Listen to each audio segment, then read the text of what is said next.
Setengah bulan, ucap Xiaoyan. Xiaoyan mengernyitkan alisnya sedikit ketika mendengar ini.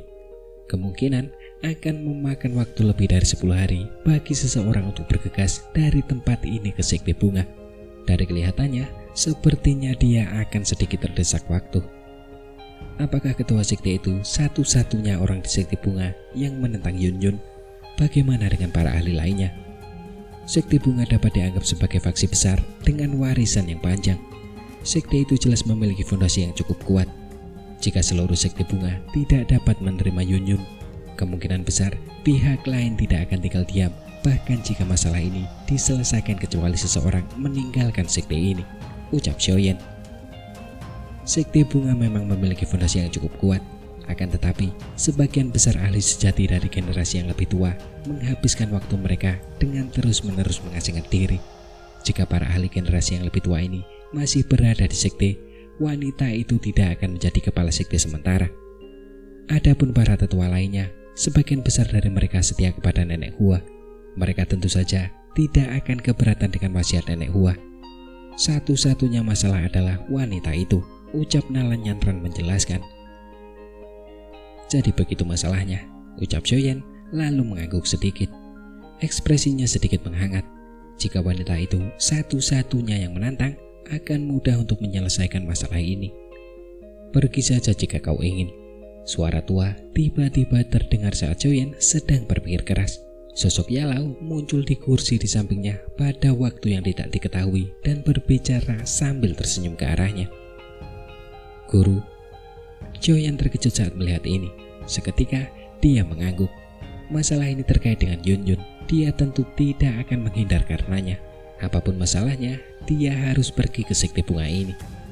Nalan Yanran di sampingnya menjadi tertahan saat melihat Yalau. Saat ini, dia sudah mengetahui reputasi dan status yang dimiliki Yalau di dataran tengah. Wajar saja jika dia merasa sedikit tidak nyaman di hadapan orang sebesar itu. Yalau melirik Nalan Yanran sebelum mendesah pelan dan berkata, "Tidak disangka, bahkan wanita tua Wahyu telah mencapai batasnya," ucap Yalau. Xiaoyan terkejut mendengar desahan Yalau.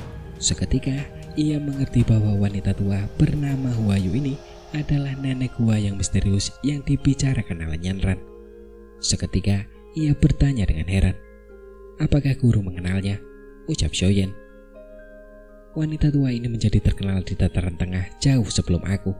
Dia juga bisa dianggap sebagai orang yang sangat menarik dan hebat. Saat itu, aku berkesempatan untuk bertemu dengannya beberapa kali. Dia sombong dan memiliki banyak lawan. Mengenai kakinya yang lumpuh, itu seharusnya terjadi setelah insidenku. Kemungkinan besar dia menderita cedera yang sangat serius. Kalau tidak, ajalnya tidak akan datang secepat ini," ucap Yalau sembari mengangguk. Kemudian dia kembali berkata sambil tersenyum, "Namun Yunyun itu juga dianggap cukup beruntung. Dia benar-benar bisa mendapatkan warisan dari wanita tua ini. Wanita tua ini tidak pernah menerima murid sepanjang hidupnya. Karakternya esentrik dan tidak mudah mempercayai siapapun. Namun Yunyun itu bisa mendapatkan kepercayaannya. Harus dikatakan bahwa dia adalah orang yang bertekad dan diberkati. Sekte bunga memiliki banyak ahli. Kepala suku yang bertindak itu tidak perlu dikhawatirkan. Dengan kekuatanmu saat ini, tidak sulit untuk menghadapinya. Orang yang sedikit lebih merepotkan untuk dihadapi adalah teman prianya, Yao Liangjun. Namun, kupikir kau seharusnya bisa menghadapinya," ucap Yalau tersenyum. Dia menjadikan jarinya dan sebuah tablet giok putih krem terbang ke arah Xiaoyan. "Ini adalah tablet giok spasial yang telah kubuat. Jika kau menghadapi situasi yang tidak dapat kau tangani, kau dapat menghancurkannya. Aku akan bergegas secepat yang ku bisa. Beberapa orang tua dari sekte bunga itu memiliki kebaikan kepadaku saat itu. Begitu kau menyebutkan namaku, kemungkinan besar mereka tidak akan mempersulitmu," ucap Yalau. Xiaoyan segera merasakan kekuatan spasial yang besar dan dahsyat di dalam lempengan batu giok itu saat ia menerimanya. Sebuah keterkejutan melintas di matanya saat ia mengangguk ke arah Yalau. "King Lin dan aku akan pergi kali ini. Tian Wu Sunse dan dokter Peri kecil sedang menjalani retret dan pelatihan. Kupikir tidak baik mengganggu mereka," ucap Xiaoyan nampak ragu sebelum berbicara. Bagaimanapun, dengan kekuatannya saat ini, dia akan berhasil melarikan diri bahkan ketika bertemu dengan ahli Dosun bintang 7. Selain itu, King Lin mungkin hanya memiliki kekuatan dusun bintang 1, tetapi setelah memanggil roh ular langit kuno, dia memiliki kekuatan besar yang dapat melawan dusun elit bintang 6. Baiklah, akan lebih baik Tian Huosun tetap di sini. Aku sedang memikirkan cara agar dia bisa mendapatkan kembali kekuatan puncaknya. Dan meskipun kamu telah membantu dokter peri kecil memurnikan pil racun, kekuatan sebenarnya dari tubuh racun dokter peri kecil juga belum sepenuhnya dilepaskan. Aku akan membantunya selama masa-masa ini. Lain kali kamu kembali, kemungkinan besar kamu akan melihat kekuatan mereka berdua melonjak, ucap Yalau sambil tersenyum. Xiaoyan juga berbicara dengan gembira. Dengan Yalau yang bertindak sendiri, seharusnya tidak sulit bagi Tian Huosun untuk mendapatkan kembali kekuatan puncaknya. Mengenai cara melepaskan sebagian besar kekuatan tubuh racun yang menyedihkan, Xiaoyan tentu saja tidak akan dapat dibandingkan dengan Yalau yang sangat berpengalaman. Jika memungkinkan, bantu Yun Yun menjadi pemimpin sekte bunga selama perjalananmu ke sana. Sekte bunga sangat kuat. Jika dia mampu menjadi pemimpin, pavilion bintang jatuh juga akan mendapatkan sekutu yang dapat diandalkan, ucap Yalau. Suara Xiaoyan baru saja terdengar ketika suara lemah seperti semut tiba-tiba terdengar di samping telinganya. Matanya terangkat hanya untuk melihat Yalau menggerakkan bibirnya. Segera dia mengangguk sambil tersenyum pahit. Sejak sekte awan berkabut dibubarkan paksa olehnya saat itu, Yun Yun telah menolak sesuatu seperti menjadi kepala sekte. Lalu siapa yang tahu apakah dia akan bersedia menjadi kepala sekte bunga? Setelah melihat Xiaoyan mengangguk, Yalau tersenyum, melambaikan tangannya dan berkata, "Kalian semua juga harus bergerak, tidak banyak waktu tersisa," ucap Yalau. "Baiklah," ucap Xiaoyan. Xiaoyan mengangguk, ia berbalik dan berjalan keluar dari aula. Nalan Yanran membungkuk hormat kepada Yalau sebelum bergegas mengikutinya. Setelah meninggalkan aula, Xiaoyan mencari King Lin. Kemudian dia tidak tinggal lebih lama lagi karena dia meminta Nalan Yanran untuk memimpin jalan. Mereka bertiga segera bergegas ke sekte bunga tanpa berhenti. Sekte bunga terletak di wilayah barat dataran tengah. Ada jarak yang cukup jauh antara sekte itu dan pavilion bintang jatuh. Bahkan dengan kecepatan trio Xiaoyan, kemungkinan mereka akan membutuhkan lebih dari 10 hari untuk mencapainya. Untungnya, King Lin telah memanggil seorang ahli dari suku ular piton tanah dalam 9 tenang setelah meninggalkan pavilion bintang jatuh. King Lin memerintahkannya untuk berubah menjadi tubuh aslinya dan mereka bertiga menungganginya. Baru setelah itu, mereka akhirnya dapat terhindar dari kepahitan karena terburu-buru. Sebuah benda hitam raksasa bergerak melalui awan-awan di langit yang jauh. Ketika benda raksasa itu bergerak, gelombang suara angin yang rendah dan dalam akan muncul. Xiaoyan duduk di punggung ular itu.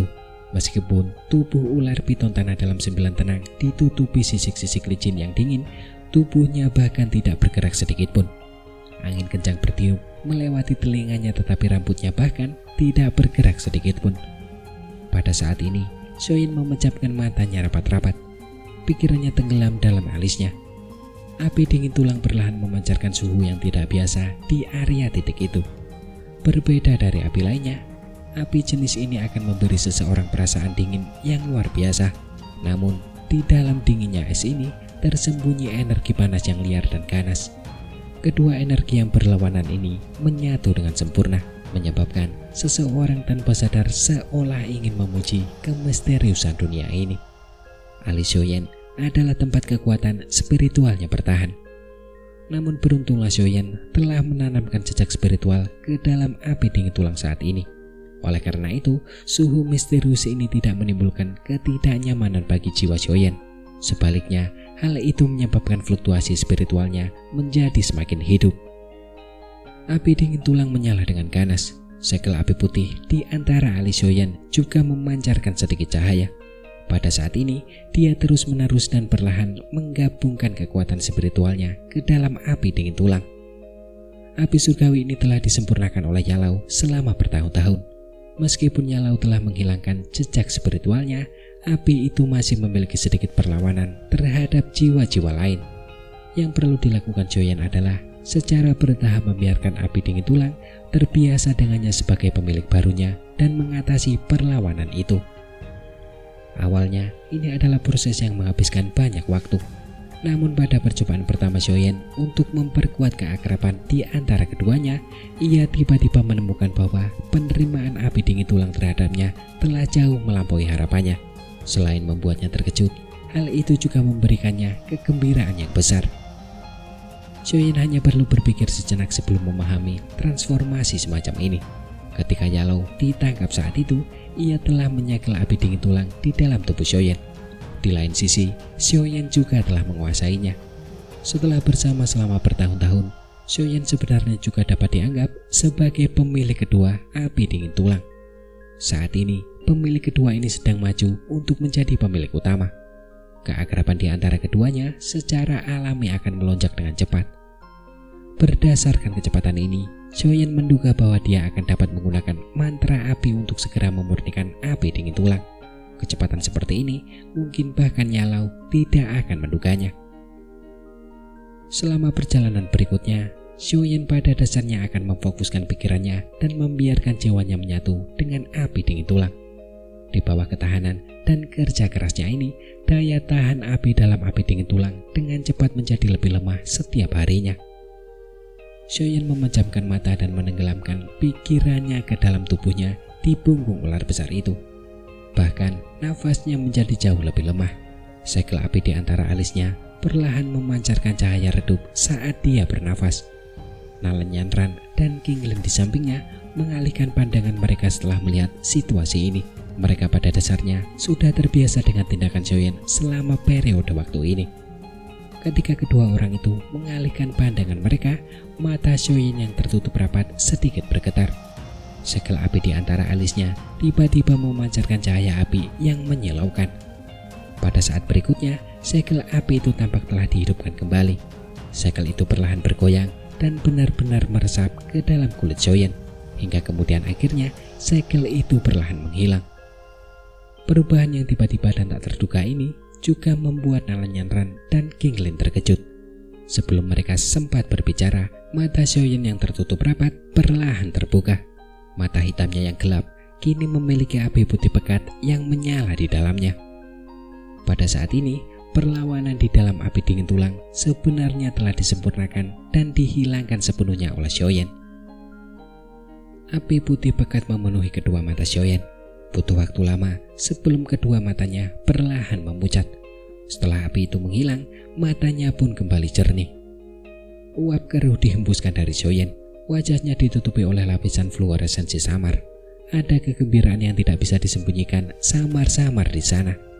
Dia tidak pernah menyangka bahwa dia benar-benar akan berhasil menghilangkan perlawanan dari api dingin tulang terhadapnya dalam waktu selusin hari yang sangat singkat ini. Saat ini, api dingin tulang telah sepenuhnya menyatu denganku. Ia dapat ditelan kapan saja, gumam dalam hati Xiaoyan. Ekspresi Xiaoyan menunjukkan pemikiran yang mendalam. Waktu yang dibutuhkan untuk memurnikan dan menelan api dingin tulang pasti akan sangat lama. Jika dihitung-hitung waktu perjalanan mereka seharusnya akan segera tiba di Sekte Bunga. Dan jelas bahwa ini bukan waktu yang tepat untuk menelannya sekarang. Aku harus menunggu masalah Yun selesai sebelum menelan dan memurnikannya, pikir Xiaoyan. Xiaoyan mengambil keputusan dan menenangkan diri. Ia menahan api dingin tulang yang membara di antara alisnya sebelum mengalihkan pandangannya ke arah Nalen Yanran di sampingnya. Kemudian ia bertanya, "Berapa lama lagi kita bisa sampai di Sekte Bunga?" ucap Xiaoyan. "Seharusnya dalam 2 hari ini. Kita sudah memasuki wilayah timur laut dan sudah dekat dengan Sekte Bunga," ucap Nalen Yanran. "Baiklah, King Lin, tingkatkan kecepatan sedikit dan cobalah untuk mencapai Sekte Bunga secepat mungkin," ucap Xiaoyan.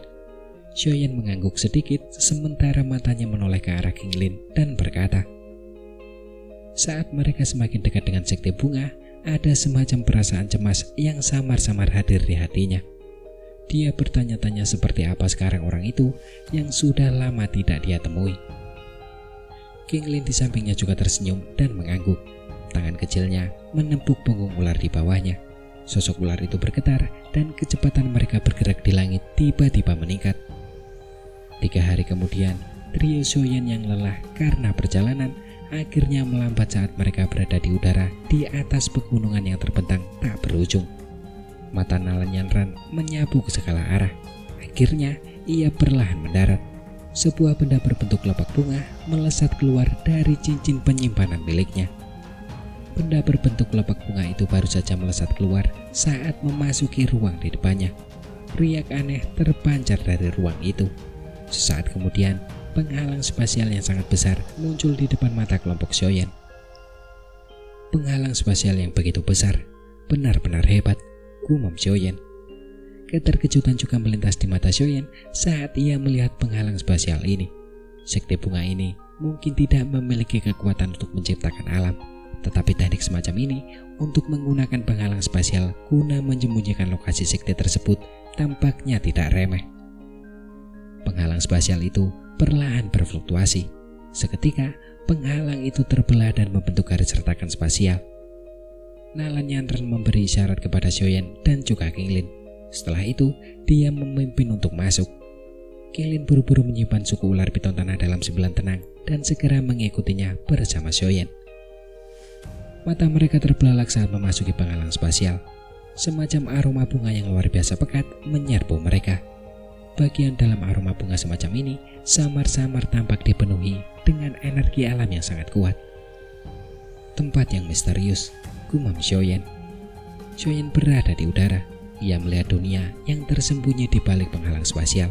Terkesiap dan ekspresi terkejut muncul di wajahnya. Pegunungan bunga yang tak terhitung jumlahnya muncul di depan kelompok Xiaoyan. Pegunungan ini dipenuhi dengan bunga-bunga berwarna cerah. Dilihat dari kejauhan, tampak seperti lautan bunga. Saat angin bertiup, kelopak bunga yang indah akan menari-nari di langit. Pemandangan ini tampak seperti surga. Benar-benar tempat yang indah, gumam Qinglin. Wajah Qinglin tampak mabuk saat dia bergumam sambil melihat pemandangan surga ini. Lautan bunga ini seharusnya menjadi semacam formasi, ucap Xiaoyan. Xiaoyan memperhatikan lautan bunga yang membentang hingga ke cakrawala. Riak muncul di matanya. Dia bisa merasakan bahwa lautan bunga ini menyembunyikan energi yang sangat agung. Bahkan kelopak bunga yang menari-nari di langit samar-samar memiliki semacam orbit misterius yang istimewa. Nalan Yanran mengangguk ketika mendengar kata-kata Xiaoyan. Dia tersenyum dan kemudian berkata, "Ini adalah formasi pelindung sekte dari sekte bunga. Jika seseorang tidak memiliki metode untuk memasukinya, dia akan tersesat di lautan bunga ini. Seseorang akan selamanya terperangkap di dalamnya tanpa ada yang membimbingnya," ucap Nalan Yanran. Xiaoyan mengendus aroma bunga di udara dan berkata, "Bunga-bunga ini seharusnya bunga ekstasi kan?" Tanpa diduga, ternyata ada begitu banyak bunga yang sangat langka di dunia luar berada di tempat ini, ucap Xiaoyan. Bukan sepenuhnya bunga ekstasi. Ada juga beberapa bunga aneh yang bisa digunakan untuk memperkuat efek bunga ekstasi, ucap Nalan Yanran tersenyum tipis. Kata-katanya baru saja terdengar ketika suara gong samar-samar terdengar dari dalam lautan bunga. Suara gong ini, pertandingan akan segera dimulai. Cepat ikuti aku, jangan mengambil jalan yang salah. Kalau tidak, kalian akan tersesat di lautan bunga ini, ucap Nalan Yanran. Ekspresi Nalan Yanran sedikit berubah saat mendengar suara gong ini. Dia segera mendesak dengan kata-katanya. Tubuhnya bergerak dan dia bergegas menuju lautan bunga. Jalur terbangnya cukup aneh. Itu bukanlah garis lurus, melainkan butuh beberapa tikungan. Xiaoyan dan Qinglin yang berada di belakang tertawa getir saat melihat ini. Mereka hanya bisa buru-buru mengikuti jalur terbang Nalan Yanran dan dengan cepat mengejar. Ada jajaran gunung yang sangat megah di ujung lautan bunga. Awan berarak di atas gunung, bunga-bunga segar menghiasinya. Sebagian besar tebing yang berbahaya ini memiliki beberapa bangunan yang berdiri di atasnya. Orang bisa samar-samar melihat beberapa sosok yang memikat dan mendengar tawa para wanita. Ada sebuah gunung menjulang tinggi di tengah-tengah pegunungan. Gunung itu sangat lebar, banyak bangunan berdiri di atasnya. Puncak gunung itu berbentuk persegi besar yang menyebar. Persegi itu dibangun menggunakan batu-batu hijau. Ada gambar kelopak bunga di sekelilingnya, sementara aroma yang tidak biasa tercium. Pada saat ini, ada cukup banyak tokoh yang berdiri di sekitar alun-alun. Mata mereka melihat ke arah alun-alun dan suasananya cukup serius. Seorang pria dan seorang wanita berdiri di tengah alun-alun. wanita itu menggunakan gaun yang anggun. Ada bunga-bunga yang dijahit menggunakan benang emas pada pakaiannya. Sekilas, tampaknya statusnya cukup tinggi. Dia juga memiliki penampilan yang cukup bagus. Namun, bibir merahnya yang agak tipis samar-samar menunjukkan kekejaman. Seorang pria berdiri malas di samping wanita ini. Tangannya memegang kipas dengan gambar wanita cantik di atasnya. Pria ini tinggi dan memiliki wajah yang tampan. Namun ada aura jahat yang samar-samar terpancar darinya. Bercak merah terang seperti darah segar di antara alisnya telah menyebabkan aura jahat ini membesar berkali-kali lipat. Yun, waktunya habis. Kamu harus menunjukkan dirimu. Ketika gong berbunyi perlahan, mata jenjang wanita berpakaian anggun itu pun menyipit sedikit saat dia berteriak dengan dingin. Suara angin kencang terdengar di udara saat teriakan wanita berpakaian anggun ini terdengar. Seketika, sosok putih melayang perlahan. Setelah itu, kakinya mendarat pelan di alun-alun. Ketika sosok putih itu mendarat di alun-alun, semua mata yang hadir menoleh ke arahnya. Meskipun ini bukan pertama kalinya melihatnya, ekspresi terkejut masih muncul di mata banyak orang. Wanita di alun-alun itu mengenakan blus dan rok putih. Rambutnya yang hitam legam seperti tinta hitam berhamburan seperti air terjun dan mencapai pinggangnya. Penampilannya yang sangat cantik itu tampak seperti peri bunga di pegunungan yang tidak peduli dengan hal-hal duniawi dan dipenuhi pesona dunia lain. Ketika kedua matanya berputar, matanya tampak memiliki kejernihan yang meresap jauh ke dalam tulang seseorang, serta tidak ada sedikit pun keinginan untuk bersaing. Wanita seperti itu hanya dapat digambarkan dengan kata sikap yang tak tertandingi. Siapa lagi yang bisa memiliki sikap seperti itu selain Yun yang telah terpisah dari Soyeon selama bertahun-tahun.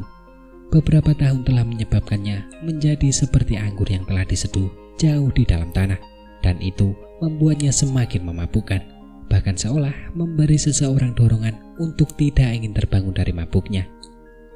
Keanggunan bagaikan awan yang nyaman itu membuat sejumlah tetua di sekte bunga menganggukkan kepala mereka dengan tenang. Tidak heran jika ketua sekte akan menyerahkan jabatan itu kepada Yun sebelum dia meninggal. Hanya pada titik ini saja, jelas ada jurang pemisah yang besar antara kedua wanita ini. Pria yang tampak jahat di samping wanita berpakaian anggun itu memiliki ekspresi panas membara yang terpancar di matanya saat dia melihat wanita berpakaian putih itu.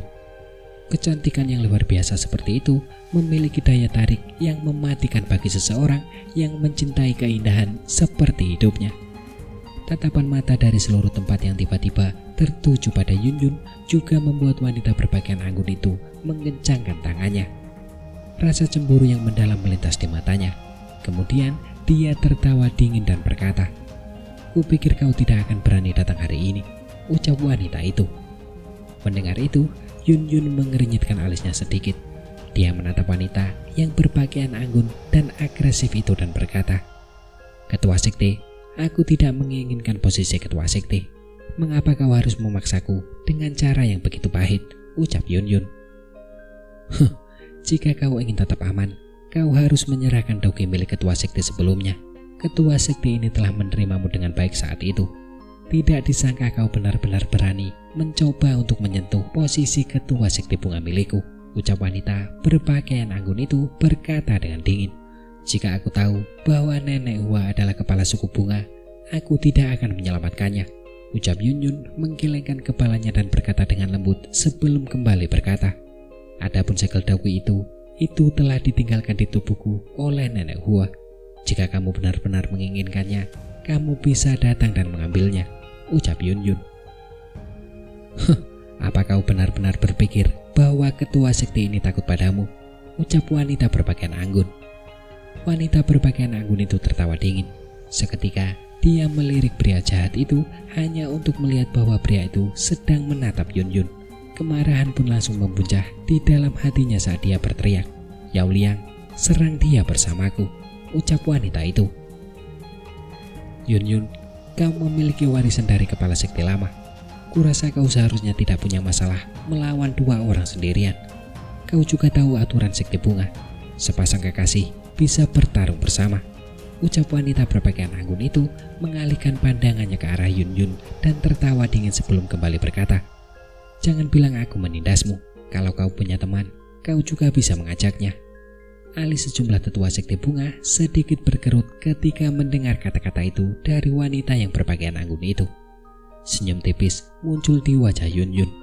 Dia perlahan menggelengkan kepalanya dan berkata dengan lembut, "Ketua sekte bisa saja menyerang, aku tidak." Sebelum Yun Yun selesai berbicara, suara angin kencang tiba-tiba terdengar dari langit. Seketika, sosok tubuh bergegas mendekat dari kejauhan dengan kecepatan seperti kilat. Dalam beberapa kilatan, sosok itu sudah muncul di samping Yun Yun di alun-alun. Setelah itu, sosok itu meraih tangan Yun Yun di depan banyak mata yang tercengang. Pada saat yang sama, suara menggoda yang sangat memuakkan juga terdengar, menyebabkan wajah Yun Yun memerah hampir seketika. "Yun Er kecil, aku tidak terlambatkan," ucap sosok yang baru saja datang itu. Banyak mata di alun-alun itu tercengang saat melihat pria itu yang tiba-tiba menyerbu masuk dan meraih tangan Yun Yun. Dalam sekejap, seluruh tempat itu menjadi sunyi. Semua orang saling memandang dan agak tidak yakin dengan alasan kejadian ini. Wajah Yun Yun memerah karena malu. Dia juga agak terkejut saat menatap pemuda yang tersenyum menggoda di sampingnya. Sesaat kemudian, dia akhirnya berteriak keras tanpa sadar, "Kamu, Xiaoyan, kenapa kamu ada di sini?" ucap Yun Yun. "Kau tidak bisa mengharapkanku untuk hanya berdiri diam di sampingmu jika kau dalam masalah kan?" ucap Xiaoyan sembari mengamati kecantikan yang tak tertandingi di depannya ini. Ada kelembutan yang tidak disadari dalam suaranya. "Itu karena Yanran," ucap Yun Yun. Yun Yun sedikit terkejut sebelum dia memahami situasinya. Seketika, dia merasakan panas yang terpancar dari tangannya.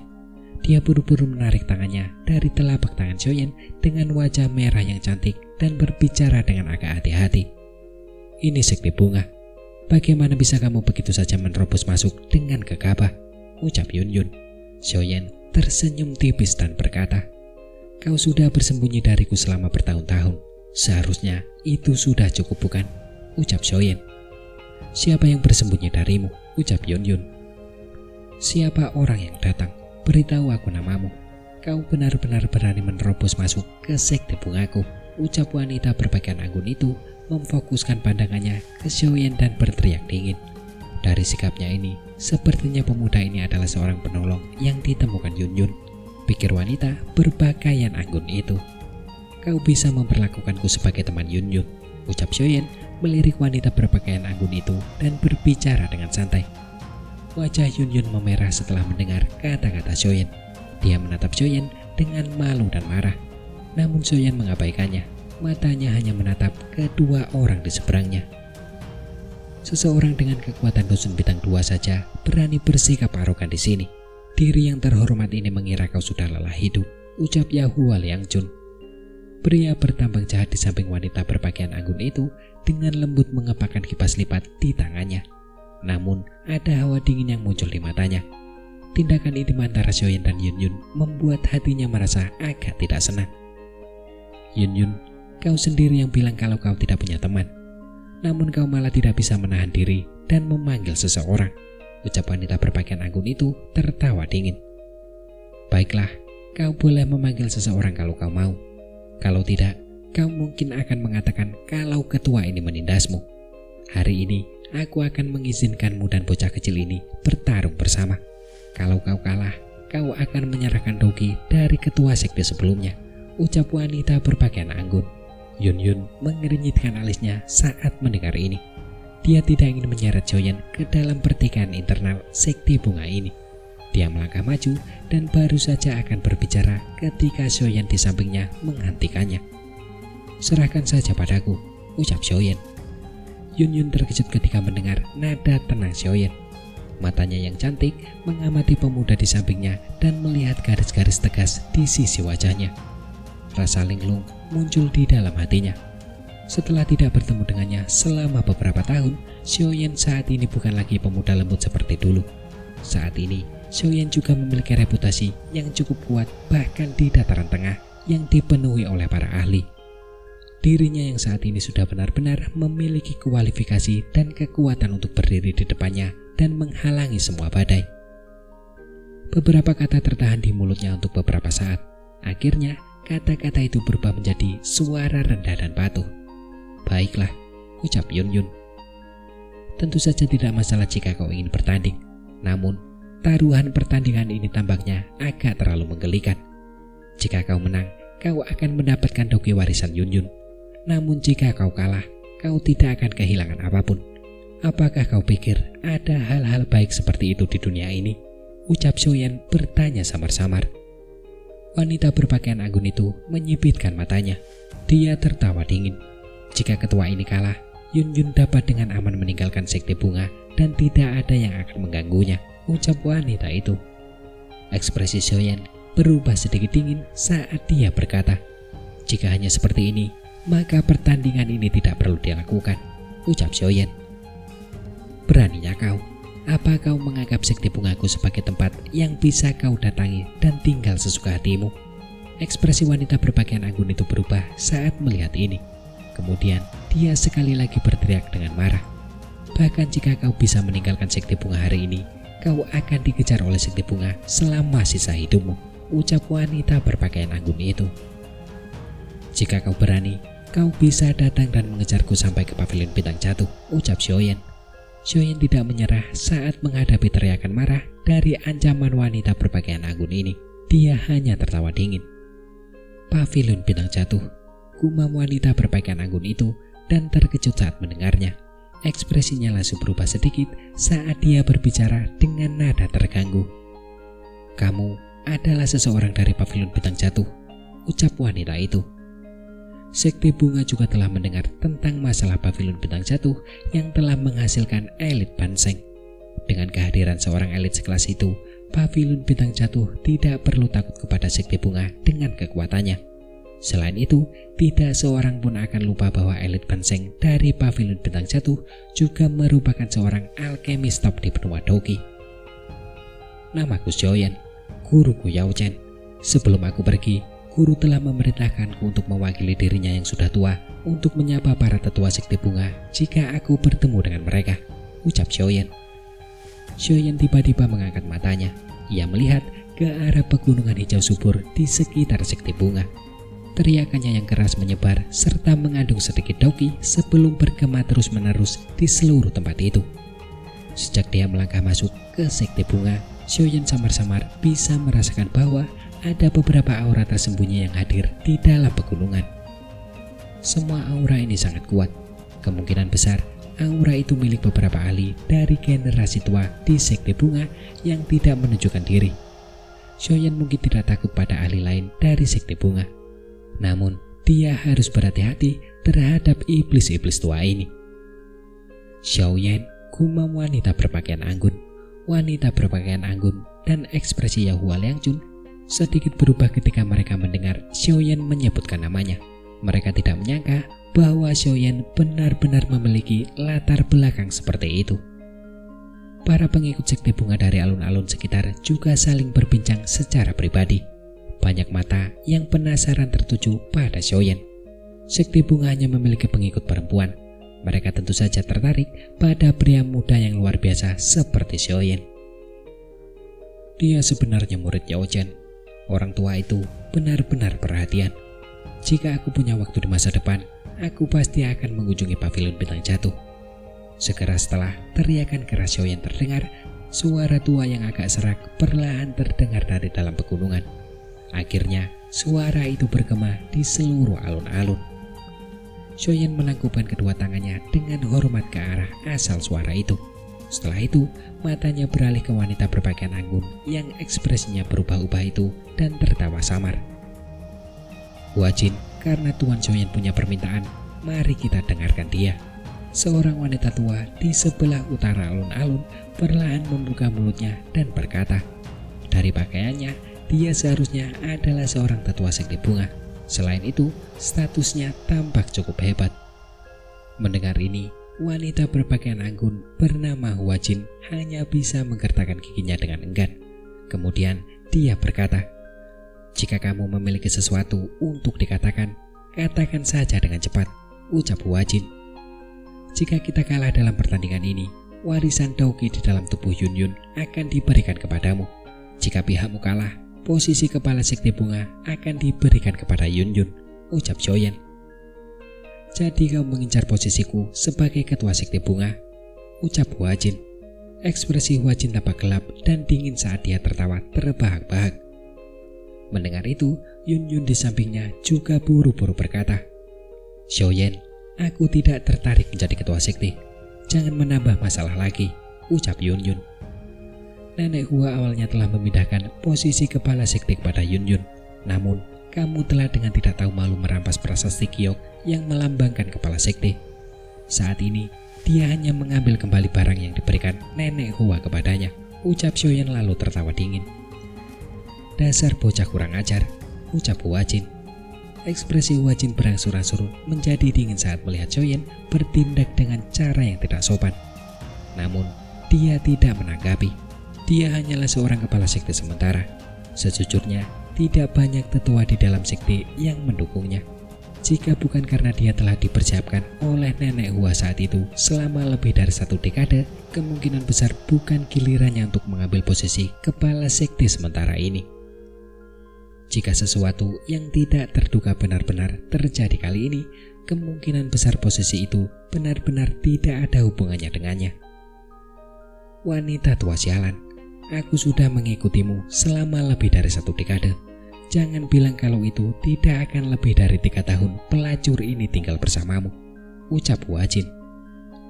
Amarah membara dalam hati Hua Jin seiring dengan akal sehatnya saat ia memikirkan bagaimana nenek Hua telah meninggalkan harta yang paling berharga bagi Yun Yun.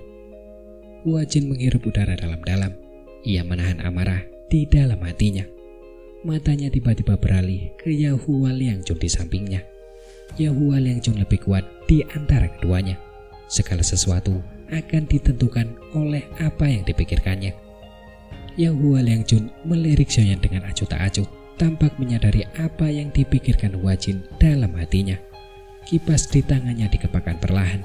Dia juga mendengar beberapa rumor tentang Xiaoyan. Namun rumor tetaplah rumor. Biasanya rumor dibesar-besarkan. Selain itu, dengan kekuatan Dousun bintang 6-nya, hampir tidak ada seorang pun, bahkan di dalam sekte bunga ini, yang bisa mengalahkannya. Terlepas dari seberapa hebat Xiaoyan, dia hanya memiliki kekuatan Dousun bintang 2. Tidak akan mudah untuk melampaui perbedaan 4 bintang ini. Yahua Liangjun mengangguk ketika dia memikirkan hal ini. Matanya berhenti sejenak pada Xiaoyan saat ia berkata dengan tenang, karena kamu memiliki permintaan seperti itu, kami akan melakukan apa yang kamu katakan. Kamu dapat yakin bahwa diri yang terhormat ini akan memastikan bahwa kamu tetap hidup karena wajah Yao Zhan, ucap Yahua Liangjun. Xiaoyan akhirnya tersenyum tipis saat mendengar ini. Dia menoleh dan berkata dengan lembut kepada Yun Yun, kamu harus mundur sedikit, aku akan mengurusnya, ucap Xiaoyan. Kau sendirian, ucap Yun Yun terkejut. Wajahnya dipenuhi dengan keterkejutan. Pihak lain memiliki Dousun bintang 6 dan Dousun bintang 4. Xiaoyan hanyalah Dousun bintang 2. Bukankah dia mencari kematian dengan melawan mereka berdua sendirian? Kau baru saja memperoleh kekuatan Dousun dan kau belum menyempurnakan Douqi yang diwariskan itu. Kau pasti tidak akan sebanding dengan mereka jika kau bertarung. Tenanglah, ini akan segera berakhir, ucap Xiaoyan berbicara dengan lembut. Ia bisa merasakan Douqi yang mengerikan di dalam tubuh Yun Yun. Namun, Douqi ini bukanlah sesuatu yang bisa ia kendalikan saat ini. Sedangkan kekuatannya sendiri jelas tidak cukup untuk menandingi Hua Jin. Yun Yun menatap Xiaoyan dengan agak ragu. Namun, karena kepercayaannya pada Xiaoyan, dia tidak membuka mulutnya lagi. Dia hanya bisa mengangguk perlahan dan mundur selangkah. Xiaoyan melangkah maju saat melihat Yun Yun melangkah mundur. Api putih pekat perlahan-lahan muncul di matanya. Suhu yang mengerikan menyebar, menyebabkan seluruh tempat langsung menjadi panas. Karena kalian semua sudah sepakat, mari kita mulai pertandingannya. Seorang tetua dari sekte bunga melambaikan lengan bajunya dan berteriak keras saat melihat suasana tegang akibat terhunusnya pedang. Setelah suara tetua dari sekte bunga itu terdengar, senyum dingin muncul di wajah Yahua Liangjun. Jari-jari kakinya menekan tanah dan tubuhnya melesat ke arah Xiaoyan seperti hantu. Doki yang besar dan kuat menyebar ke segala arah. Diri yang terhormat ini akan melihat seberapa besar kemampuan yang dimiliki murid Yao Zhan, ucap Yahu Waliangjun.